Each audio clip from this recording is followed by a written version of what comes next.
Hello and welcome back to my YouTube channel. My name is Noah, and for this video I wanted to do something a little bit different than my other videos. It's not exactly finance related, but it is on a topic that does make quite a bit of circulation within the gaming entertainment community, and it is something that I wanted to touch on. So with that being said, let's get right into the video. So as you guys can probably see, this video is all about this video is all about skill-based matchmaking within Call of Duty, and my personal opinions on it and what I think people might be missing when they discuss it, when they have issues with it, and so on. There's been quite a few other videos from relatively large content creators that, talk about their own opinions on it and so on, and I wanted to kind of share my view on it, but instead of coming at it from a player's perspective, like the majority of the content creators are, I'm going to come at it from a more business analyst, more of kind of an insider perspective, where I want to share my own thoughts on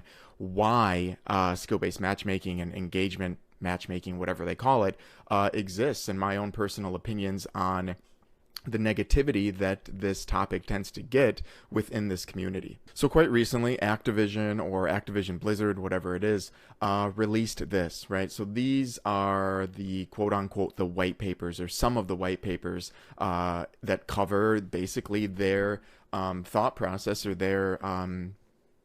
their way of looking at matchmaking and how it basically functions, to try to explain to people why it is that they do what they do, because this topic has been around for some years. I think it got became a really hot topic maybe 2019, right around when COVID happened and everybody was playing, and they were, they had a huge influx of players for the first Warzone and, all of that kind of stuff.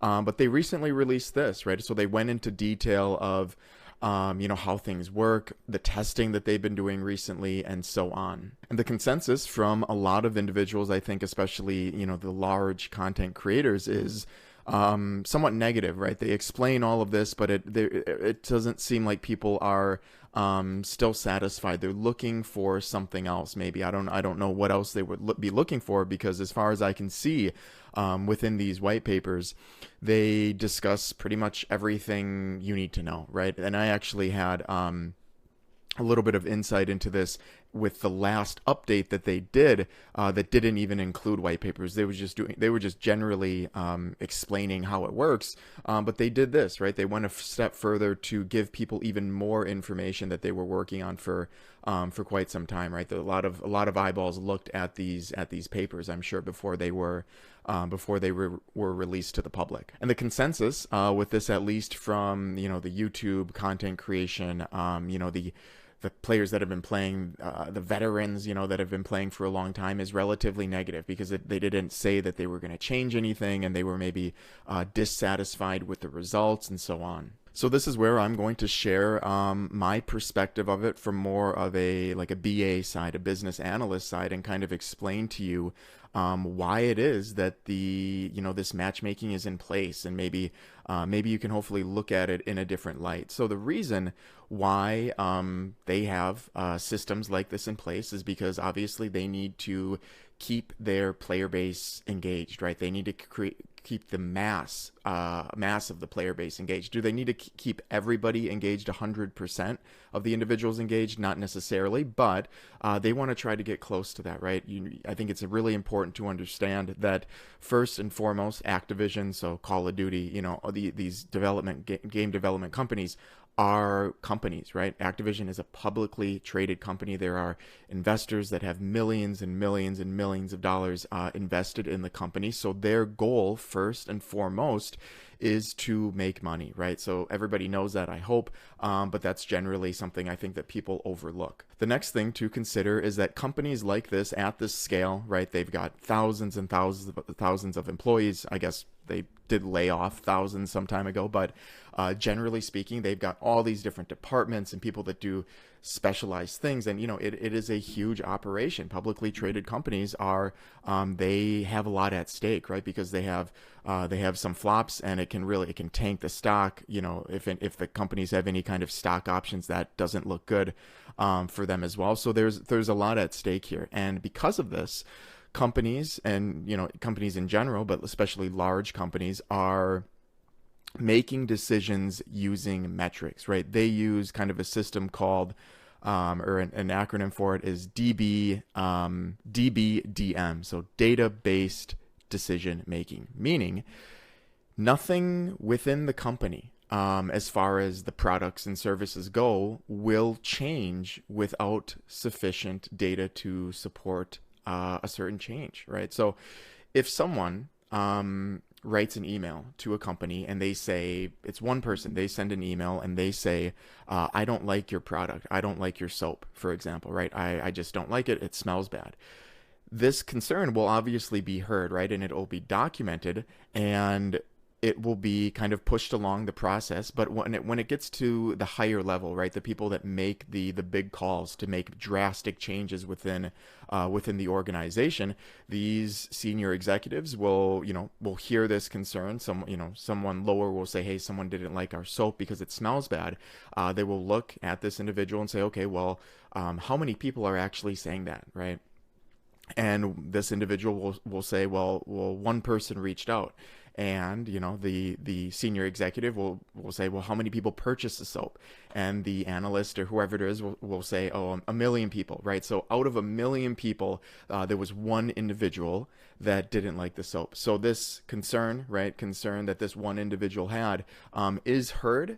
But the metrics do not support this change, right? The executive is going to look at this and say, okay, well, it's unfortunate that they don't like it, but if 999,000 individuals liked the soap or didn't complain, and there was one individual that complained, this isn't worth my time, right? I've got other things to do. And this is basically the process at all large companies. It doesn't even it's not even limited to publicly traded companies. It's with every company. And this is the way basically business works, right? We're metric based, right? We don't make decisions without metrics to support a claim. And this, I gave you guys a simple answer, or simple example, pardon me, but the same thing can be applied to skill-based matchmaking. So I don't know necessarily the exact statistics of the breakdown of the KDs or kill death ratios, KDRs, whatever it is, or the skill, right, quote unquote skill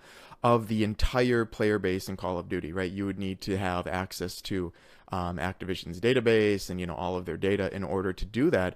But I have heard from other sources that the majority of individuals, so the majority of players, are like 0.85 or 0.9 KD players, meaning out of every engagement, they're going to lose slightly more than they win, right? So they're dying more frequently than they are killing people, right? So if they were dying the same amount as they were killing, it'd be a 1. Any more than that, if they were killing more times than they died, it'd be into the positives. But I have heard that the vast majority are 0.8 to 0.9. Now, this is really important because similar to the example of the soap that I just gave you, we can kind of look at, and this is very general, right? Well, we can look at the player base for Call of Duty, Warzone, multiplayer, zombies, not that KD is important in zombies, but multiplayer in Warzone at least, kind of like this, right? So this is the entire player base, right?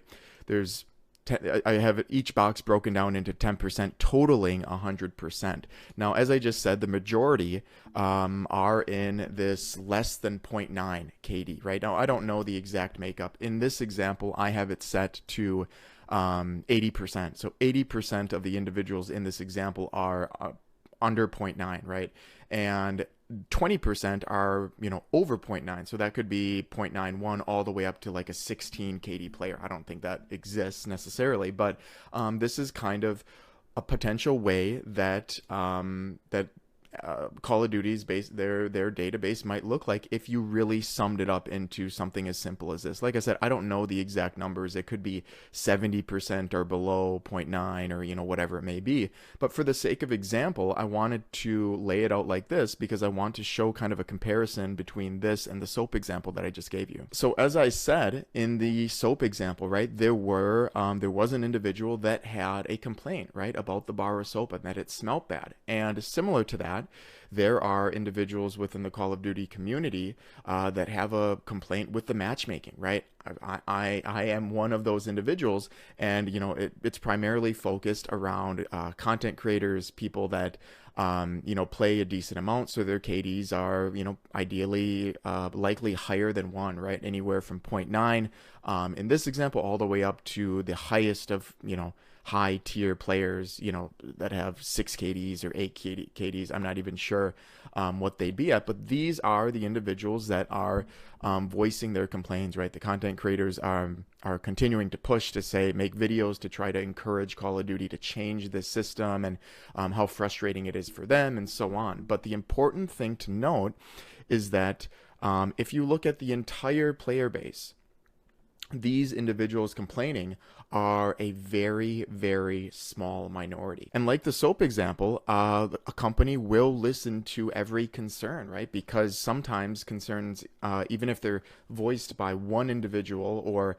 just a handful of people, are very relevant, right? It just depends on the circumstance and so on. But in this example, for skill-based matchmaking in Call of Duty, the majority of individuals, right, 20% in my example, because everybody above 0.9 is maybe complaining about it, are the ones complaining. And if you look at everything as a whole, that's a very small percentage of the entire population, right? In this ecosystem, in the Call of Duty ecosystem. Look at when you scale it to all of the other players that are not complaining, it doesn't even, it registers a little bit, but it's not enough to warrant the executives from making a change. And I think this is I think people kind of overlook this, right? I think a lot of individuals that have been playing these games for years and years and years, and they invest a lot of time into them, and they play quite a bit, so they're decently good, and they have a 1.5 or 2.0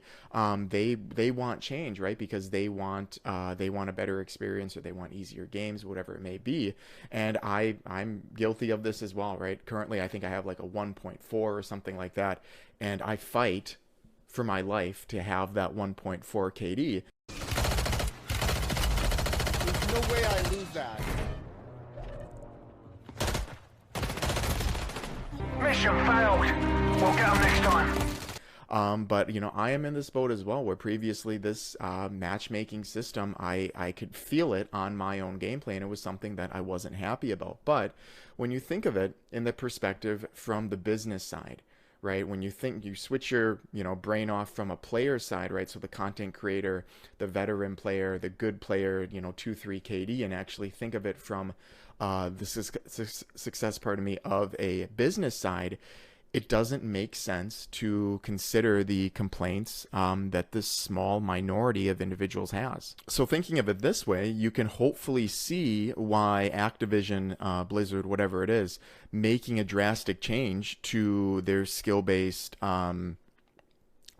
matchmaking, engagement optimized matchmaking, whatever it is not the best idea. And clearly in the white papers that we were able to go through, they stated clearly that they did test pulling skill-based matchmaking back, and they saw exactly what they feared, is that the lower skill individuals, right, this group right here, the vast majority of people, at least in my opinion, were getting out of the game early, right, and maybe not returning within a couple weeks or whatever it is. I don't have the exact numbers in front of me, but you don't even really need to look at the white papers to really understand the rationale behind skill-based matchmaking and the reason why it's not going to change, right? Because in their testing, it clearly supported what they have been trying to tell the community, is that when they take off skill-based matchmaking, the majority of our player base leaves and they don't really come back. And, a small percentage of people tend to stay on more, right? And that's that small group.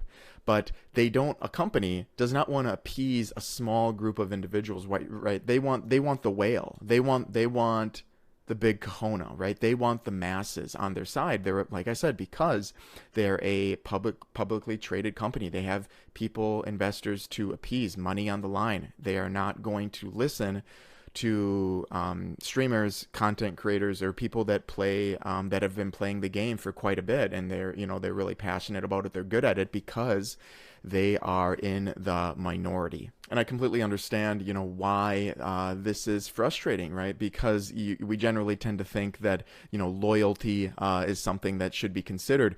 But, Activision is not an indie game studio trying to appease, 10,000 people, right? It's a very niche thing that they want the best experience for, however many people are on board. This is a publicly traded company. There's, like I said, millions and millions and millions of dollars on the line, and changing what they've been doing clearly didn't work when they were testing it. So there's no way that they are going to go back on it to just appease a small minority of the gaming population for their game, right? 20% in this example. I don't know, maybe this is relatively accurate, but eventually, even if they appease the 20% that are complaining about it, all of the low skill players are going to leave. So then the pool becomes 100% of 0.9 and above KDs, right? And that's not going to be fun either. And they did even mention that in the white pages as well.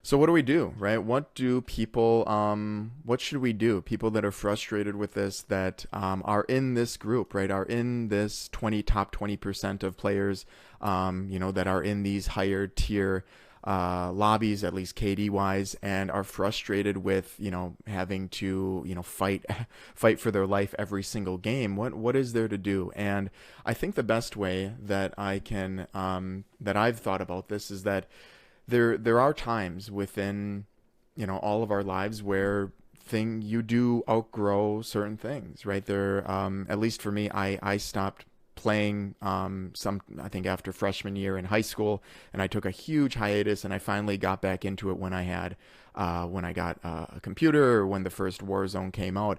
And, I've been playing kind of off and on since, because it was something that I really did enjoy when I was younger. But when, when I started getting better, right? So my KD got, above a 1, I started to feel this pressure, right? And the game, it just wasn't fun. What the f***? Why is the site like that? Right? And, you have two choices, right? You can sit through and just keep dealing with it and try to enjoy it as best as you can, which is what I think a lot of people really do, even though they bitch all the time about it.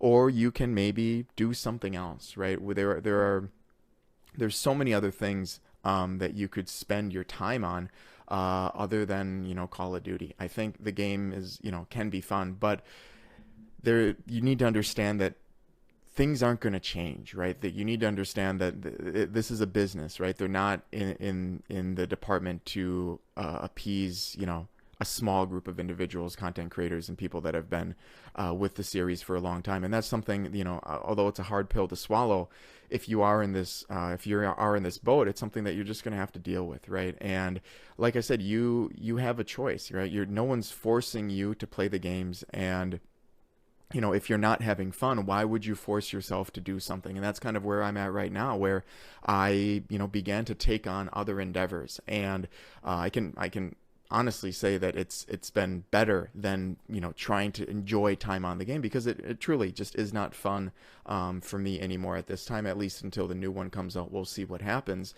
But that's kind of the reality of it. And like I said, I know it's difficult to hear because we like to think that the people that have put in the most time and so on should be rewarded, but that's just not how business works. So at this point, I think a lot of us, a lot of you guys, if you are dedicated to, Call of Duty, and you've kind of experienced the negativity of, or the pressure that having this skill-based matchmaking plays on your game time, I think you have a little bit of a decision to make. You can either, keep going with it and kind of suffer through, but it's not something that I think is worth complaining about anymore, because clearly, with the white papers and all of the information that they have provided, they've stated their case in that they want to appease the masses. They're testing in favor of what the higher skilled players, in quotes, did not go. It went the way it went in. It went. He has such a way with words.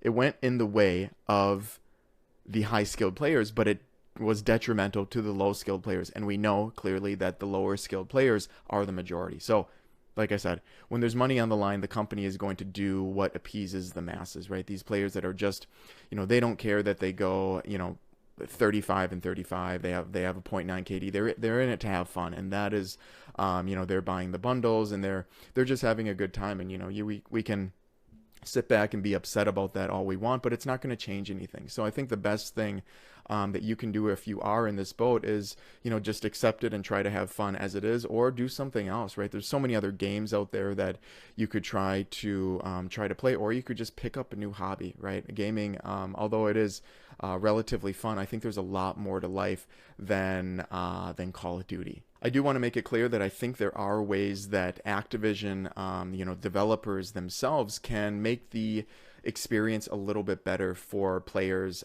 in the higher tier bracket. I'm not saying I'm in higher tier, but statistically I am. And that's basically by creating a more consistent experience when playing the game. I can't tell you the amount of times when, I'm in a game, ready to play, and I've got high latency, I've got packet loss, I've got packet burst, I'm stuttering all over because the game's not optimized, there's glitches that I'm bouncing all over the map, the list goes on and on and on. There's even examples of me, shooting people and nothing happening, right? Because the connection is so bad.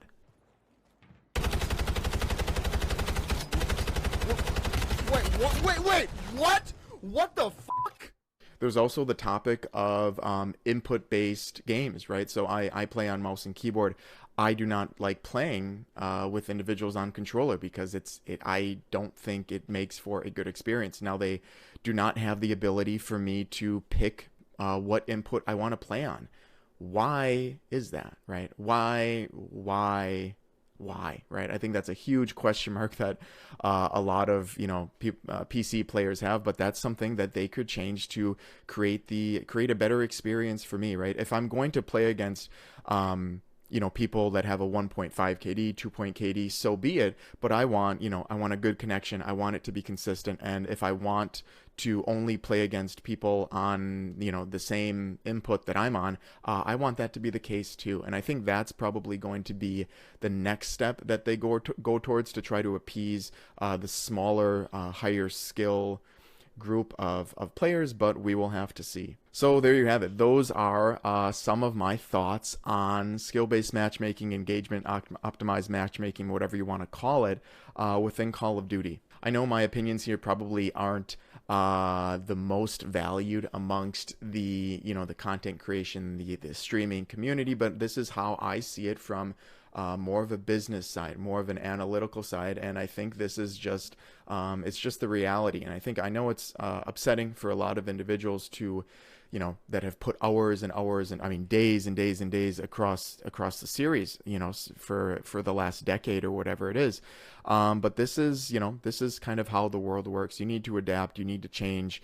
And if that means, putting, switching to a new game or doing something else, which I actually am a advocate for, I think that is, that is okay. But of course, I want to hear from you guys. What do you think of my thoughts on the topic here? Do you like them, or do you absolutely hate my opinions? Please let me know in the comment section below. As always, if you've stuck along this far in the video, I want to thank you so much for your time today. I do hope you were able to take something away from this video, and of course, happy financing.